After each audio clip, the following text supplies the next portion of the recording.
Merci de nous rejoindre sur Medi 1 pour Hebdo Santé, le décryptage de l'actualité sanitaire en Afrique.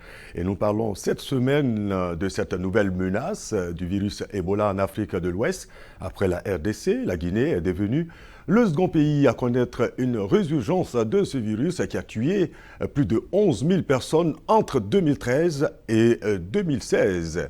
Pourquoi ces résurgences? Faut-il s'en inquiéter? Et que faut-il faire pour apporter une réponse rapide et efficace en cas de résurgence potentielle d'Ebola? Ils sont avec nous pour répondre à toutes ces interrogations. Monsieur Vincent Leblanc, vous êtes anthropologue chargé de recherche à l'IRD, c'est l'Institut de recherche pour le développement. Bonjour. Bonjour.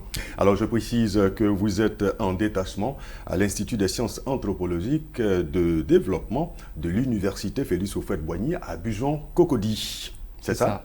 Alors, succinctement, dites-nous, que fait l'anthropologue? Pour ma part, ce que je peux apporter sur ce genre d'épidémie et entre les épidémies elles-mêmes également, c'est une compréhension ou des éléments de compréhension, en tout cas, pour essayer de comprendre quels sont les aspects des rapports entre les sociétés et de la région et leurs environnements qui changent et qui seraient susceptibles d'induire ou de faciliter ce genre d'émergence zoonotique. D'accord. Nous sommes également avec Dr Philippe Mselati. Vous êtes médecin, épidémiologiste et directeur de recherche émérite à l'IRD. C'est toujours l'Institut de recherche pour le développement. Et je rappelle que vous êtes basé à Paxy, au CHU de Treichville. Oui. Bonjour. Bonjour. Alors, Paxy, c'est quoi? Dites-nous. Alors, Paxy, c'est un programme de recherche franco-ivoirien initié d'abord sur le VIH, sur la maladie du sida, et ensuite qui s'est élargi aux hépatites virales, puis aux autres maladies infectieuses et pathologies associées autour du VIH. Et comme Ebola, bien sûr. Comme Ebola, comme aujourd'hui la Covid, comme la tuberculose.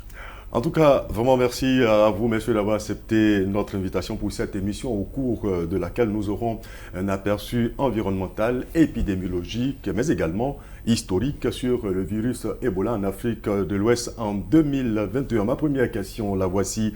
Comment vous expliquez ces résurgences du virus Ebola en Afrique de l'Ouest après pratiquement, je l'ai dit, plus de 5 ans même d'absence?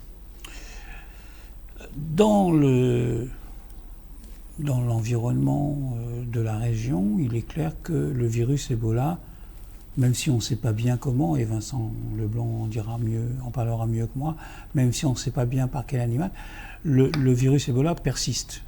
Et donc il n'est pas inattendu qu'il y ait des résurgences de l'épidémie, des résurgences du virus plutôt d'ailleurs, dans la région. Ce cas-là est un cas qui correspond bien à ce qu'on connaît sur Ebola, c'est-à-dire un membre du personnel de santé est infecté à partir d'un malade probablement qu'on n'a pas identifié et qui n'a pas été identifié comme Ebola, comme porteur d'Ebola. Et à partir de là, on a la possibilité d'une résurgence d'épidémie. Monsieur Vincent Leblanc, le virus est constamment présent. Si on comprend bien. Alors il est présent, il fait des apparitions à éclipse en fait, et cette dynamique d'éclipse en fait est une dynamique qu'on comprend assez mal pour l'instant. Les hypothèses en cours concernant le cas index qui a été repéré donc fin janvier, a été possiblement contaminé soit par le fait que le virus ait pu se maintenir chez les personnes et recommencer à s'exprimer au bout d'un certain nombre d'années. Le problème avec cette hypothèse étant que la persistance du virus dans les fluides corporels et son expression n'était pas attestée jusqu'à présent au-delà de 40 mois. Donc là, on est plus de 5 ans après et c'est quand même quelque chose qu'on ne comprend pas. L'autre source possible de réémergence ou de réapparition du virus Ebola aujourd'hui en Guinée, c'est qu'il y aurait eu de nouvelles interactions avec un animal porteur du virus Ebola. Pour l'instant, les enquêtes doivent continuer là-dessus. Ce qu'on peut dire, c'est qu'en tout cas, même en 2014, ça n'était pas la première fois en réalité que le virus faisait son apparition chez des humains. On sait que grâce au savoir, aux travaux des généticiens, que le virus, la souche Zaïre, dite Zaïre de ce virus donc, qui a causé ce fléau en 2014, a divergé avec sa branche centrafricaine une dizaine d'années auparavant, avant 2014. Donc ça faisait déjà une dizaine d'années que le virus visiblement circulait en Afrique de l'Ouest. Et puis l'autre argument qui va dans ce sens, ce sont des échantillons de sang humain qui avaient été testés négatifs pour la fièvre de Lassa, qui est une autre fièvre hémorragique, qui présente à peu près les mêmes symptômes chez les patients. Donc ils avaient testé négatifs aux alentours de 2005 et ils ont été à la faveur, si j'ose dire, de la flambée 2014, testés cette fois-ci pour Ebola, ils sont revenus positifs. Donc on avait des gens malades en fait de cette maladie déjà une dizaine d'années auparavant. Alors docteur Philippe, vous l'avez dit, c'est pas, M. Vincent l'a dit, c'est pas la première épidémie. À chacune de ces épidémies, il y a eu quand même, je veux dire, un bilan lourd des victimes. Pourquoi, je veux dire, les épidémies d'Ebola sont aussi inquiétantes? Ebola est un virus contagieux par les fluides. Alors, ce n'est pas un virus respiratoire comme par exemple le virus de la Covid. Donc c'est contagieux surtout quand on touche quelqu'un qui est malade. Et à partir du moment où il est malade, il a énormément de virus en lui et donc tous ces fluides sont contaminants. D'accord ? Et donc en ça, c'est embêtant parce que on a d'une part les soins médicaux, où on va toucher les gens, où on va toucher les corps, on va avoir des contacts avec les fluides de la personne infectée. Et puis, en Afrique, on a aussi tout ce qui est rite funéraire, qui n'est pas simple non plus à contrôler, parce que les rites funéraires, c'est l'occasion d'aller toucher le corps de la personne décédée, et donc là aussi, de prendre un risque de contamination. Donc, c'est un peu ça le risque d'Ebola. Par ailleurs, Ebola est une maladie mortelle entre 30 et 80% des cas si on ne fait rien de particulier. Alors au-delà de ce que vous dites, il y a les animaux sauvages qui ont été incriminés. Est-ce que ce n'est pas un véritable facteur? On se souvient donc de cette épidémie en 2004 où on a interdit carrément donc la consommation même des animaux. Les animaux sont toujours présents. Est-ce que ce n'est pas une menace perpétuelle? Alors en fait, ce ne sont pas tant les animaux qui sont une menace en eux-mêmes que le type de relation ou d'interaction qu'on a avec les animaux. Et ces relations et ces interactions, elles sont changeantes au cours du temps selon les circonstances économiques, politiques, environnementales, etc. Laissez-moi juste vous donner un rapide exemple. Cette épidémie donc, qui vient de démarrer en Guinée, elle a eu pour point de démarrage une sous-préfecture qui s'appelle Gouéké, qui est à 70-80 km à vol d'oiseau de la Côte d'Ivoire. On connaît assez peu de choses sur l'environnement de cette région, il y a peu de travaux scientifiques sur la région. En tout cas, ce qu'on sait, c'est qu'il y a environ une quinzaine d'années, des géographes ont mené des travaux sur l'agriculture de cette région et ont documenté le fait que à l'époque de la Première République, sous Sékou Touré, beaucoup de gens avaient fui en fait la Guinée, fuyaient des répressions politiques. Pendant leur absence, pendant 20 ans, 30 ans, il y a eu des partages de terres qui se sont faits en leur absence, des successions de terres agricoles dans lesquelles ils n'ont pas été inclus. Et lorsqu'ils sont rentrés au pays un petit peu plus tard, eh bien, ils n'ont pas eu d'autre choix que de se focaliser sur d'autres ressources pour pouvoir vivre dans leur région natale, en absence de terre. Et donc, qu'est-ce qu'ils ont fait? Ils se sont tournés en partie massivement vers l'exploitation du palmier à huile. Et une des hypothèses en cours pour expliquer les contacts entre les humains et les chauves-souris, qui est un réservoir plausible en tout cas du virus Ebola, eh bien, c'est que ça se ferait autour des palmeraies qui peuvent attirer massivement les chauves-souris et à la fois les gens puisque ils l'exploitent pour différentes raisons économiques. Je ne dis pas que c'est ça qui s'est passé à Gouéké, je voulais simplement donner une illustration du type de variables écologiques, environnementales, politiques, etc. qu'il faut essayer de mettre ensemble et de comprendre simultanément pour mieux saisir ces phénomènes d'émergence et de réémergence. Alors, on a laquelle épidémie actuellement? Il y a eu plusieurs épidémies. Alors, en tout, on a répertorié une trentaine d'épidémies. Une trentaine d'épidémies. Mais alors, c'est des épidémies très variables en intensité, en nombre. Vous le savez sans doute, il y a eu un cas d'Ebola, historiquement, en Côte d'Ivoire, en 1994, dans la forêt de Taille. Mais ce n'est pas une épidémie à proprement parler. C'est une personne, un primatologue, une spécialiste des singes, suisse, qui a été contaminée et qui a été évacuée vers la Suisse et qui a survécu. Ça, c'est un exemple. Ce n'est pas une épidémie, mais c'est répertorié. La nouveauté avec l'épidémie de 2014 et l'épidémie de RDC de 2018, c'est que ce sont des épidémies qui ont concerné beaucoup de monde.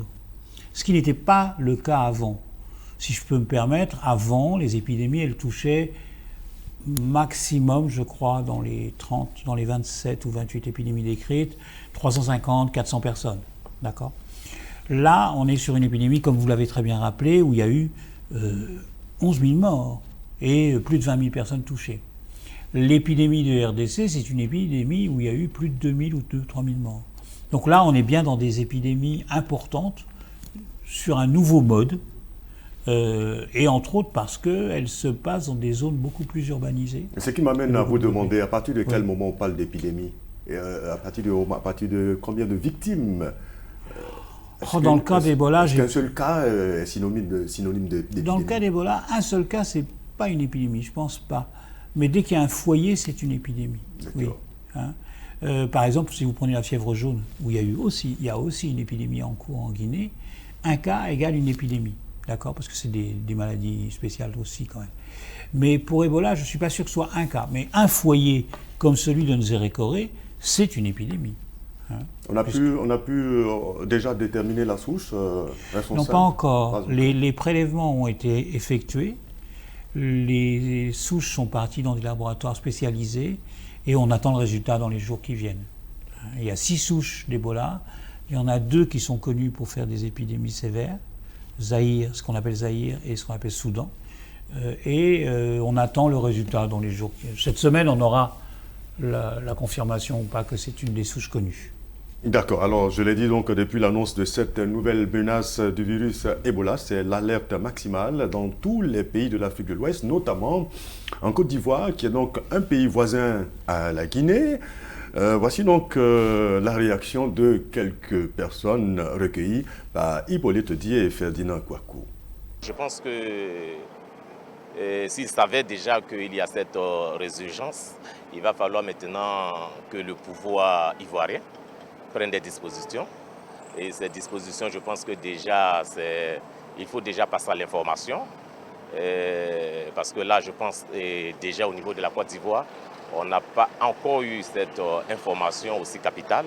Il faut passer l'information, déjà sensibiliser encore une fois la population pour que la population commence à mettre en pratique les différentes mesures qui seront prises par le gouvernement ivoirien. Il faudrait que dès maintenant, les autorités prennent la solution de fermer la frontière en attendant que le problème ne se règle. Passer dans chaque quartier, essayer d'en parler parce qu'on a des gens qui vivent à Bobo, à Djamé, dans des endroits un peu bizarres où on peut pas.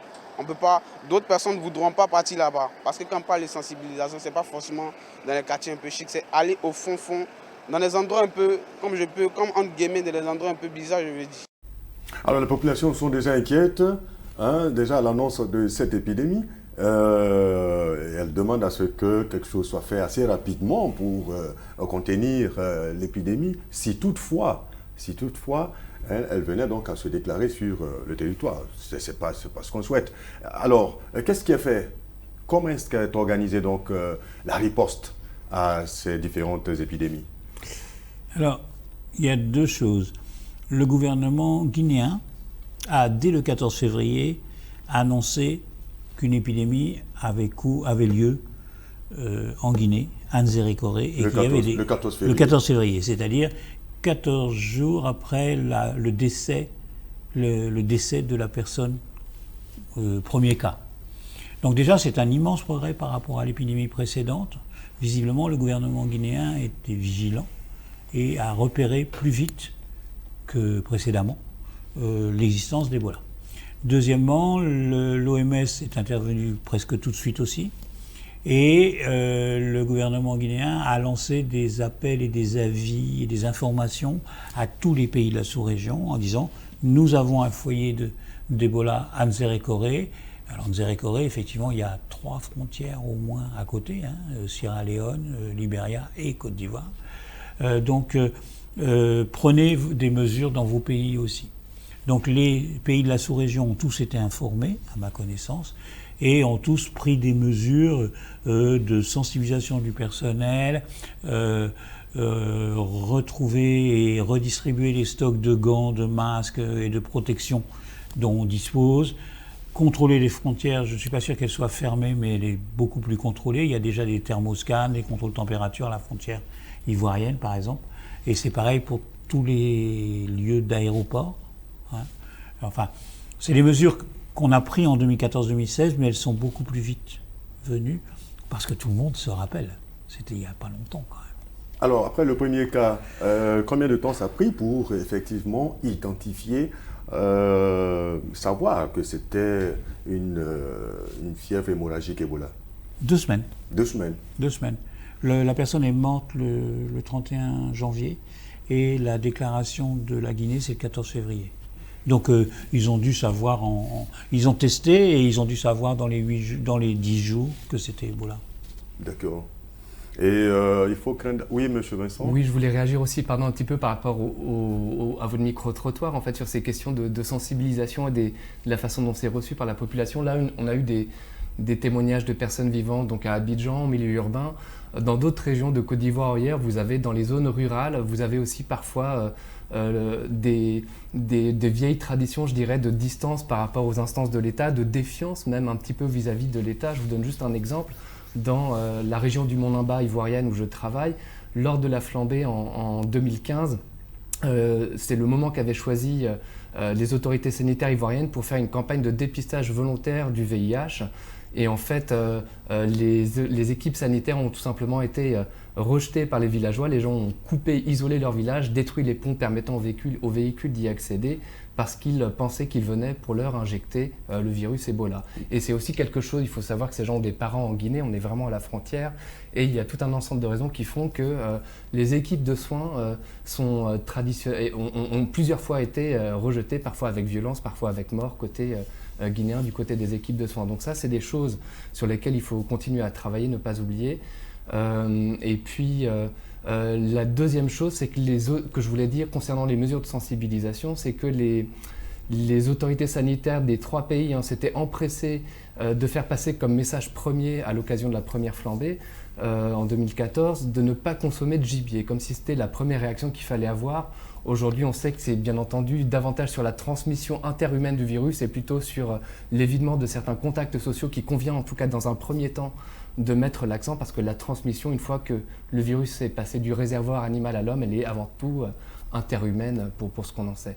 Et donc, aller aujourd'hui répéter qu'il ne faut pas manger de gibier, c'est pas dans le contexte actuel forcément le message prioritaire. D'accord. Donc, est-ce qu'il ne faut pas craindre une contamination de toute la sous-région?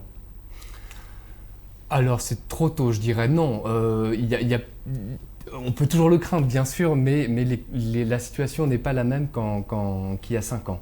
Elle n'est pas la même parce que les autorités des différents pays peuvent capitaliser sur une expérience, sur des acquis de lutte contre l'épidémie qu'ils ont tout de même éteints il y a 4 ans ou 5 ans, dans des conditions beaucoup moins faciles, beaucoup moins préparées qu'aujourd'hui. Et pour l'instant, rien n'indique qu'elle est hors de contrôle. Voilà ce que je peux dire moi sur le sujet. D'accord. Monsieur Philippe, docteur Philippe, autant pour moi, docteur Philippe, est-ce qu'entre-temps, il y a eu des traitements innovants qui ont été développés pour traiter l'Ebola? Il y a eu plusieurs médicaments testés, il y a eu des essais cliniques de médicaments, mais qui n'ont pas donné des choses inoubliables, qui n'ont pas montré des résultats très exceptionnels. Par contre, il y a un cocktail, on appelle ça des anticorps monoclonaux. C'est des anticorps de malades, en fait, qu'on travaille, qu'on prépare dans une préparation, qu'on donne aux patients et qui raccourcit et améliore les signes. Ça existe. Mais le problème des anticorps monoclonaux, c'est que c'est souvent extrêmement cher, extrêmement coûteux et c'est rarement disponible. Par contre, heureusement, et depuis 2016, nous disposons d'un vaccin. Et même on dispose de 2 vaccins. Et ce vaccin, il a été testé en Guinée en 2016, mais c'était en 2015-2016, mais c'était la fin de l'épidémie. Donc à l'époque, on n'avait pas complètement été certain de son efficacité. Mais avec la dernière épidémie qu'il y a eu, enfin la précédente, l'avant-dernière épidémie d'Ebola en RDC, on a pu tester le vaccin à large échelle. Il y a au moins 300 ou 400 000 personnes qui ont été vaccinées. Et là, on sait que ce vaccin est efficace. Donc, ça a donné de bons résultats? Oui. On sait que l'OMS et les pays, et la Guinée est complètement impliquée dedans, ont mis en place ce qu'on appelle des vaccinations en ceinture. Alors pour donner plus précisément, vous avez le cas index qui a été contaminé par Ebola. Vous prenez toutes les personnes qui ont été en contact avec lui, vous les vaccinez, et vous prenez toutes les personnes qui ont été en contact avec ses contacts, là ça commence à faire du monde, et vous les vaccinez aussi. Ça, c'est ce qu'on appelle une vaccination en ceinture, et sur Ebola, pour l'instant, avec ce vaccin-là, ça marche bien. Par ailleurs, il faut vacciner tous les soignants au contact dans la zone, au moins dans la zone, d'accord ? Et c'est ce qui va se passer, semble-t-il, puisque même si ce vaccin est assez compliqué à conserver, puisqu'il doit se conserver en congélateur à moins 70, comme le vaccin Covid de Pfizer, même s'il doit se conserver comme ça, on a déjà l'expérience et il y a des doses de vaccins qui arrivent en Guinée. D'accord. Assez rapidement, donc, on va rappeler les signes de cette fièvre hémorragique. Oui, alors c'est toujours pareil. Parce qu'il y a déjà l'alerte, il faut qu'on puisse reconnaître déjà les signes. Oui, toutefois, mais le problème, c'est trop facile, malheureusement. C'est que c'est un virus. Et comme beaucoup de maladies virales, l'immense majorité des gens ont des signes qui ne sont pas du tout signifiants pour Ebola. Ils vont avoir une diarrhée, une fatigue, une fièvre. D'abord la fièvre. Ça, oui. Fièvre, c'est vrai que c'est l'immense majorité des gens. Enfin, la fièvre en Afrique de l'Ouest, on a d'autres causes. En tout cas, on ne pense pas à Ebola en premier. Donc il y a la fièvre, il y a la diarrhée, il y a la fatigue. Et puis il y a les signes qu'on appelle des signes très spécifiques, qui eux correspondent bien à une fièvre hémorragique. Mais quand vous les avez, c'est peu de cas qui ont ça. C'est le saignement des gencives, c'est des crachats de sang. Alors là, on est devant une fièvre hémorragique, et comme il y a du sang, tout le monde va y penser. Mais malheureusement, 90% des gens n'ont pas ces signes-là, qui témoignent d'une certaine sévérité aussi. Ils ont des signes de maladie virale. L'infirmière, par anecdote, elle a d'abord été soignée pour une fièvre typhoïde, puis pour un palu, avant qu'elle meure, et qu'on fasse le diagnostic d'Ebola. On va donc terminer. Oui, Pardon. D'accord. Espérons bien sûr qu'on arrive à sensibiliser les populations, véritablement donc à reconnaître ces signes, comme cela donc a été demandé par les personnes qu'on a vues donc dans le Vox Pop tout à l'heure. On va terminer par ces mesures, ces actions que vous mettez en place au niveau de l'IRT. Qu'est-ce que vous faites aux côtés des autorités ivoiriennes pour une éventuelle réponse donc à une potentielle résurgence, je dirais, d'Ebola? Alors en fait, je dirais qu'à l'IRD, on est moins dans l'action directe à combattre la maladie et à soigner les patients. Ça, c'est plutôt le travail des instances multilatérales comme l'OMS, comme les ministères des pays concernés, etc. Ce qu'on fait à l'IRD, c'est qu'on fait vraiment de la recherche scientifique pour essayer d'avoir une compréhension de fond de ces phénomènes. Et donc, nous avons en tout cas ici en Côte d'Ivoire une équipe qui travaille sur les risques d'exposition à ce type de maladie. En particulier, je m'occupe avec un collègue anthropologue à l'université Houphouët-Boigny d'un programme de recherche qui vise à mieux comprendre comment s'organisent dans la durée historique, sur des durées historiques, les interactions entre les résidents d'une région de l'Ouest ivoirien et les chauves-souris du coin. Et donc nous avons d'une part un intérêt pour quelles sont les pratiques alimentaires ou médicinales associées à ces animaux, dans quel lieu, dans le cadre de quelles activités est-ce que les personnes les rencontrent, de quel sexe, de quel âge, de quelle profession sont ces personnes, pour essayer de mieux comprendre quels sont les publics les plus exposés à ces interactions avec le réservoir potentiel dans la nature, ou je dirais dans la nature plutôt dans ces espaces fortement transformés par l'homme, puisque c'est essentiellement dans les champs ou dans le cadre de la chasse que les gens les rencontrent.